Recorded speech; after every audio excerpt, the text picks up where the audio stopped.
Bien, entonces lo único que nos falta hacer es especificar la forma en la cual se comporta la corriente, la caída de voltaje en el resistor y la caída de voltaje en la bobina. De hecho, el comportamiento para este caso, cuando la fuente de voltaje corresponde a una fuente de valor constante, la corriente y la caída de voltaje en el resistor se comportan de la misma forma que lo hemos visto hasta este momento. La diferencia está en la caída de voltaje del capacitor. Entonces tendría lo siguiente.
Entonces nosotros tenemos la ecuación de la caída de voltaje en el resistor.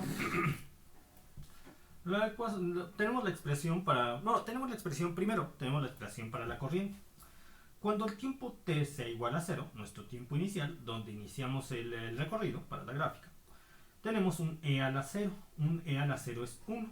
Entonces quiere decir que para t igual a 0 la corriente tiene un valor de e, el valor constante de la fuente de alimentación, e entre r. Lo que se visualiza claramente aquí, empezamos en E entre R. Como para la corriente, dicho E entre R está multiplicando al número natural E, que está elevado a una constante negativa, entonces ese valor decrecería hasta ser 0. O a 0, sí, hasta considerarse 0. El comportamiento de la caída de voltaje en el resistor es el mismo, solamente que multiplicado por el factor 1 entre R, de tal forma que no iniciaríamos en E entre R, sino solo que multiplicado por el factor R, no 1 entre R, sino por el factor R, de tal forma que no empezaríamos en E entre R, sino que empezaríamos en R entre R por E, que es lo mismo a E, tal como se ve aquí, y el valor decaería a 0. Ahora, para la caída del capacitor, aquí tenemos la diferencia. ¿Qué pasa cuando t es igual a 0? Para aquí está la expresión de la caída de voltaje en el capacitor. Cuando t es igual a 0 tendríamos e a la 0. Y e a la 0 es igual a 1. Entonces yo tendría 1 menos 1. 1 menos 1 es 0. Empezamos en 0.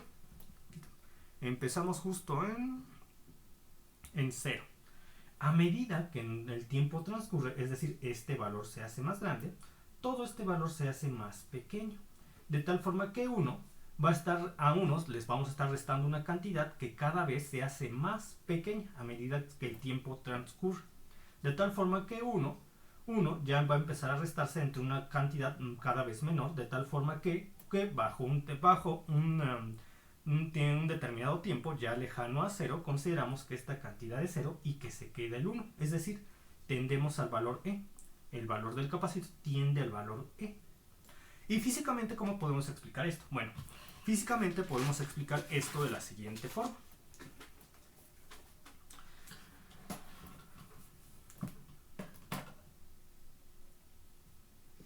Cuando nosotros acabamos de conectar la fuente de voltaje de valor constante, el capacitor se comporta para el estado transitorio como un cortocircuito. Para el estado transitorio como un cortocircuito, de tal forma que así va a permitir circular corriente. Pero a medida que el tiempo transcurre, el capacitor empieza a comportarse como nosotros lo conocemos para el estado permanente, porque a medida que avanzamos, a medida que el tiempo transcurre, el estado transitorio se está acabando. Con lo cual el capacitor se empezaría a tener el comportamiento de un circuito abierto, donde ya no hay corriente fluyendo a través de esta conexión en serie de elementos. Es por eso que tanto la corriente como la caída de voltaje del resistor que depende de la corriente disminuyen a medida que el tiempo transcurre. Pero, ¿qué pasa con la caída de voltaje del capacitor? Como nos estamos acercando al estado permanente a medida que el tiempo transcurre, este se comportaría como un circuito abierto. De tal manera que existiría una diferencia de potencial presente entre sus terminales, la cual estaría avanzando hacia el valor de la fuente de voltaje, porque en el estado permanente el capacitor se comporta en un circuito abierto y bajo esta configuración tiene el valor de la fuente de voltaje. Es por eso que para la caída de voltaje del capacitor, tanto para su función como para la gráfica que lo define, nos estamos acercando al valor E a medida que el tiempo transcurre. ¿Hasta aquí alguna duda, pregunta?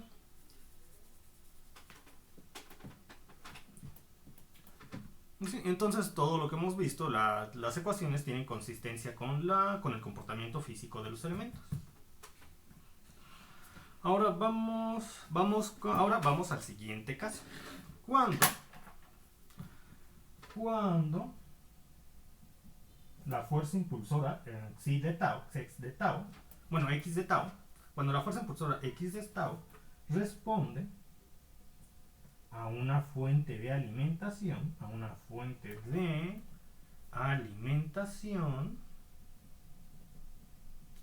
que se comporta de acuerdo a una función rampa. Es decir, cuando ahora sí ahora E ya no tendría un valor constante, sino que E dependería del tiempo, porque E va a ser igual a un valor constante que estaría multiplicando a la función rampa, denotada como R de t. Y recuerden que la función rampa depende del tiempo. Antes de avanzar, tenemos que ver cómo quedó E en la ecuación diferencial original final. Bueno, en esta ecuación diferencial. ¿Cómo quedó E? Bueno, en esta ecuación, a E le estamos aplicando una derivada con respecto al tiempo. Y para obtener la fuerza impulsora que actúa en la integral, tenemos que aplicar eso a la fuente, una derivada con respecto al tiempo. Esta es constante, puede salir de la derivada, de tal forma que tenemos E por la derivada con respecto al tiempo de la función rampa. Entonces la fuerza impulsora sería... y recuerden, como esta depende de tau, ya en vez del tiempo le ponemos que depende del tau, nuestra función rampa. Rampa de tau. Entonces la fuerza impulsora sería igual al valor constante E, que va a multiplicar la derivada con respecto al tiempo de la función rampa, que depende de tau. En este caso, nosotros sabemos que si derivamos Así que si aplicamos dicha derivada, obtendremos a la función escalón unitario, que depende de tau. Y esto es lo que tendríamos para nuestra integral. Recuerden que para la respuesta forzada, la solución sería igual a la integral que va de 0 a t de la función de peso ponderada multiplicada por la fuerza impulsora, por la diferencial de tau.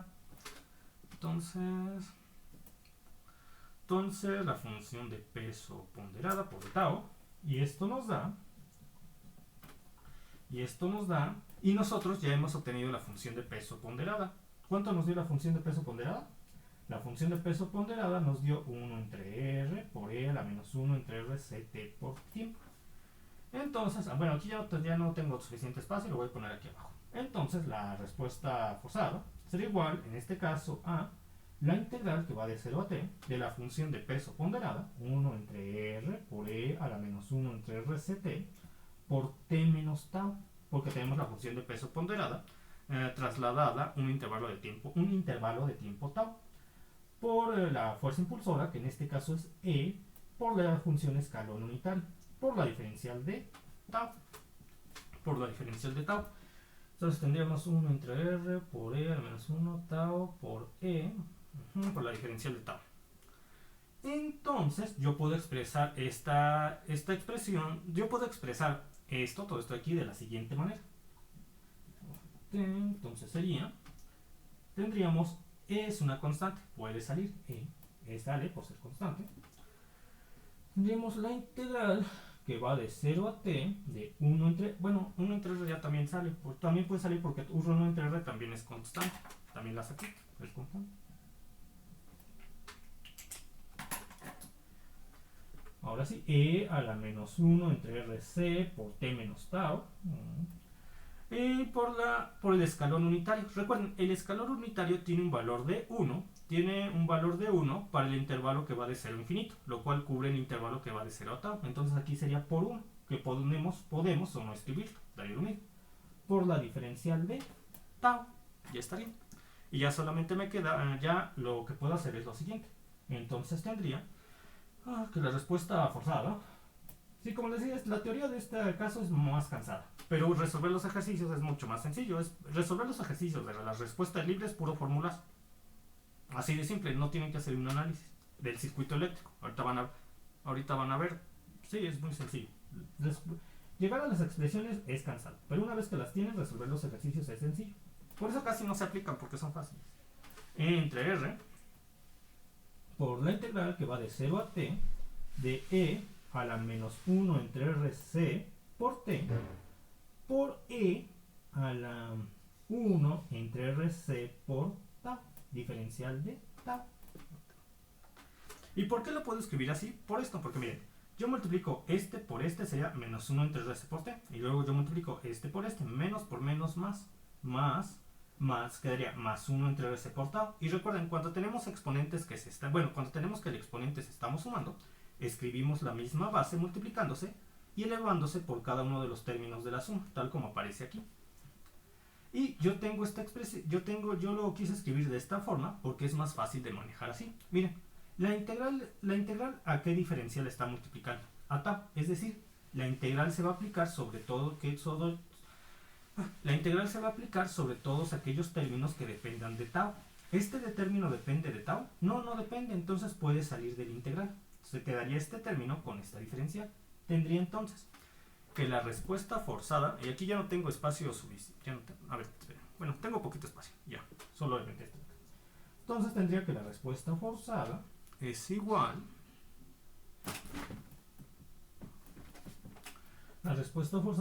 a E entre R por E a la menos 1 entre RC por T por la integral que va de 0 a T de E por 1 entre RC por tau por la diferencial de tau. Y ya no tengo espacio aquí, continúo en la otra hoja. Voy a reescribir esto en la otra hoja para que el proceso no se pierda. Entonces, tengo lo siguiente.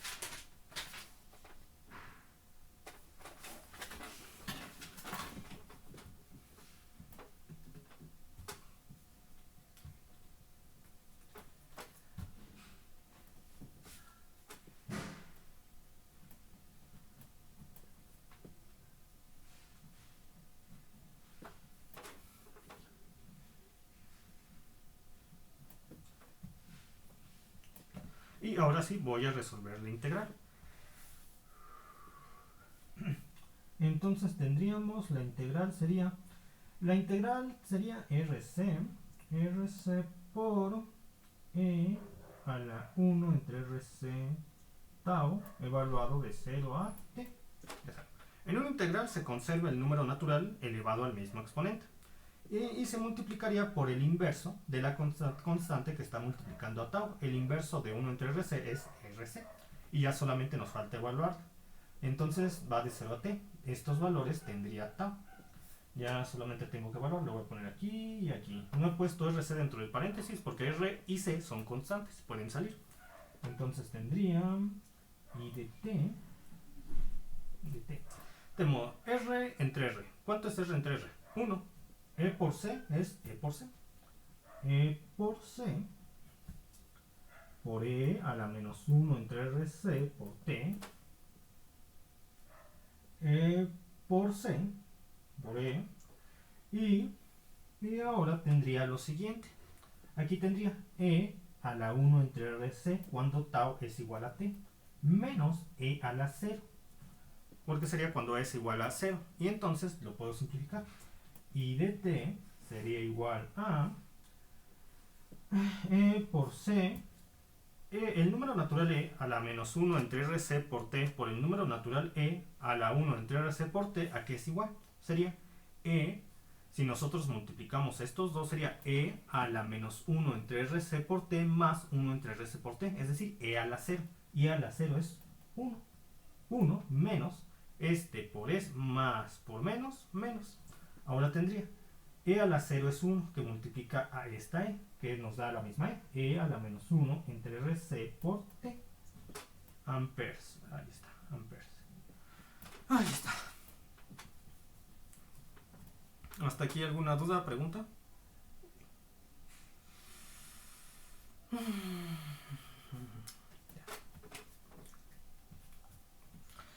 Ya está. Ahora voy por la caída de voltaje en el resistor. La caída de voltaje en el resistor. Muy bien. Está muy fácil. ¿Por qué? Porque la caída de voltaje en el resistor se da por la ley de Ohm. ¿Y la ley de Ohm qué dice? Que es resistencia por corriente. Pues es R por todo esto. Entonces R por E por C. Por 1 menos E a la menos 1 entre RCT volts.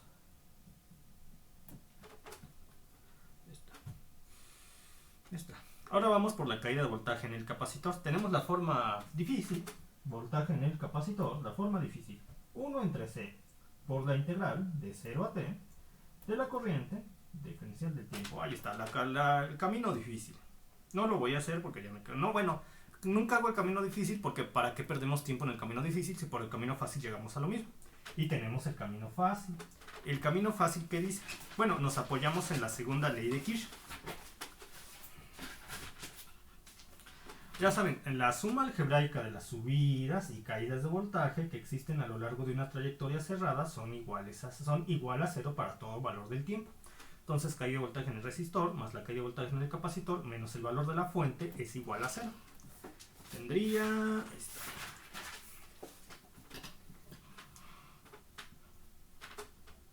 Caída de voltaje en el resistor más la caída de voltaje en el capacitor menos la subida de voltaje, que se comporta como un valor constante E multiplicando a una función rampa, R de t, es igual a 0. ¿Puedo despejar quién? Pues puedo despejar la caída de voltaje en el capacitor. Caída de voltaje en el capacitor es igual a al E por la R de t. Pero recuerden algo, R de t, la función rampa unitario, es igual a t para el intervalo que nos interesa, de 0 a infinito. Entonces de una vez le puedo poner que esto está restando, pasa sumando, sería el valor constante E que multiplica R de t, que vale t del tiempo, ahí está, t, menos la caída de voltaje del resistor, menos la caída de voltaje del resistor. Entonces esto lo puedo poner, la caída de voltaje en el capacitor sería E de t menos este valor, E de t menos este valor de aquí, menos rec resistencia, este valor y este valor E y este valor E, que son constantes, este y este son el mismo, por 1 menos E a la menos 1 entre RC por T, y en volts y en volts, para que el resultado final esté en volts. Y ya habríamos acabado. Lo único que faltan son las gráficas. Las gráficas, la gráfica de la caída de voltaje, de la corriente y la caída de voltaje en el resistor son sencillas. La del capacitor se necesita un poco más de interpretación. Las vamos a hacer para finalizar esta clase.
Entonces, para t igual a 0, ¿qué tendríamos en la corriente? Tendríamos lo siguiente. Para t igual a 0 tenemos un e a la 0. E a la 0 es 1. 1 menos 1 es 0. 0 por s es 0. Es decir, que para la gráfica de la corriente, iniciamos en 0. A medida que el tiempo transcurre, es decir, t aumenta, este valor se va haciendo más pequeñito. De tal forma que a 1 se le está restando un valor cada día más pequeño. Y llegará un momento en el tiempo en el cual solo se considera que está 1. Es decir, la corriente tenderá al valor 1 por S. 1 por E, C. Tendrá el valor 1 por S, que es S. E, C. El comportamiento de la caída de voltaje en el resistor es el mismo, solamente que multiplicado por el factor R. Por lo que la caída de voltaje en el resistor empieza en 0 y empieza en 0 y tiende al valor S por R. Mientras que la caída de voltaje en el capacitor es un poco más difícil de describir. Tenemos a la función E de t. La función E de t, ¿cómo se comporta? Se comporta como una función rampa, E de t, a la cual se le resta un valor rec, resistencia, por valor constante de la fuente por capacitancia. Se le resta un valor rec, de tal forma que la función E de t menos rec sería esta línea punteada.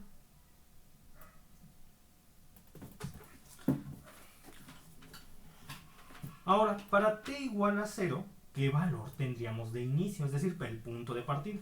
Tendríamos E por C para t igual a 0, E por 0, 0.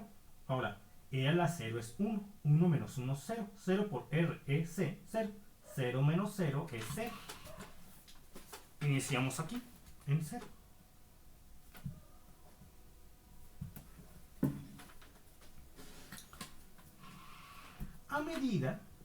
A medida que este valor, es decir, que este valor se hace más grande, es decir, bueno, este valor se hace más grande, es decir, el tiempo transcurre, todo este valor E, a la menos un tiempo que se hace más grande, va disminuyendo, de tal manera que se considera que 1 a un tiempo ya elevado, a un tiempo lo suficientemente grande, se le resta una cantidad que se considera nula, o lo podemos ver desde el punto de vista que 1, a medida que el tiempo transcurre, se le resta una cantidad que tiende a 0, de tal forma que tendríamos un 1 por rec.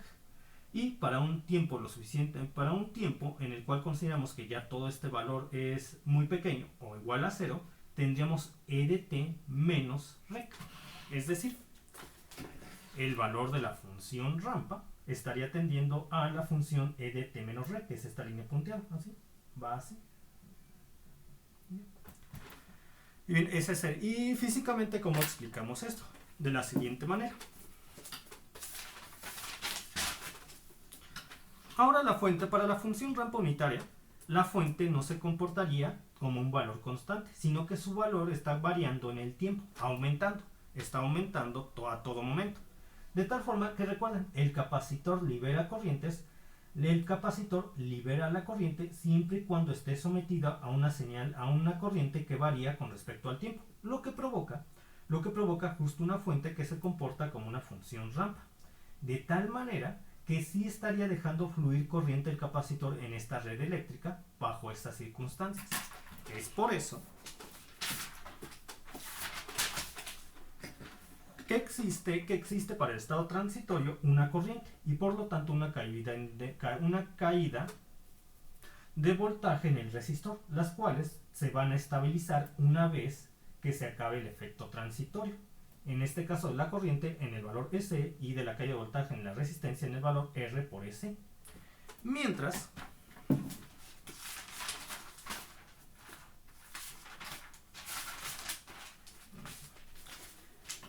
que el capacitor empezará a adquirir el comportamiento de la fuente, solamente que disminuido una magnitud RS. Tal como se aprecia aquí, el comportamiento de la caída de voltaje en el capacitor empezará a adquirir el comportamiento del comportamiento de la fuente, es decir, una función rampa, solamente que disminuirá una cantidad RS.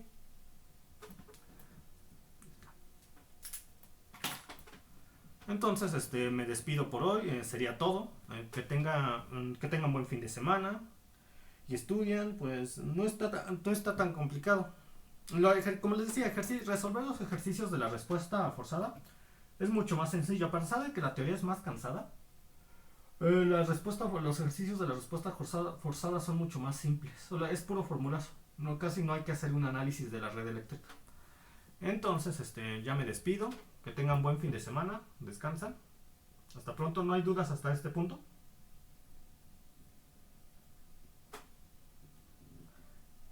Bueno, entonces ahora sí me despido. Cuídense. Hasta luego.